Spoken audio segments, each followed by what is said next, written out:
Matthew chapter 14.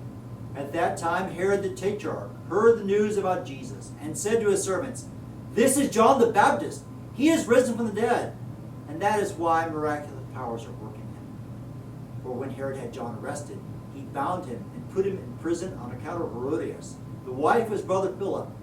For John had been saying to him, "It is not lawful for you to have her."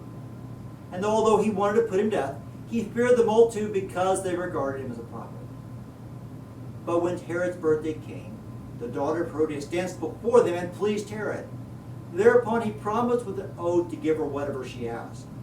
Having been prompted by her mother, she said, "Give me here on a platter the head of John the Baptist." And although he was grieved, the king commanded it to be given because of his oath and because of his dinner guests. And he sent and had John beheaded in the prison, and his head was brought on a platter and given to the girl, and she brought it to her mother. And his disciples came and took away the body and buried it, and they went and reported to Jesus. Now when Jesus heard it, he withdrew from there in a boat to a lonely place by himself. And when the multitudes heard of it, they followed him on foot from the cities. And when he went ashore, he saw a great multitude, and felt compassion for them, and healed their sick. And when it was evening, the disciples came to him, saying, "The place is desolate, and the time is already past. So send the multitudes away, that they may go into the villages and buy food for themselves." But Jesus said to them, "They do not need to go away. You give them something to eat." And they said to him, "We have here only 5 loaves and 2 fish. And he said, "Bring them here to me." And ordering the multitudes to recline on the grass, he took the 5 loaves and the fish, and looking up toward heaven, he blessed the food, and breaking the loaves, he gave them to the disciples. And the disciples gave the multitudes. And they all ate and were satisfied. And they picked up what was left of the broken pieces, 12 full baskets. And there were about 5,000 men who ate, aside from women and children.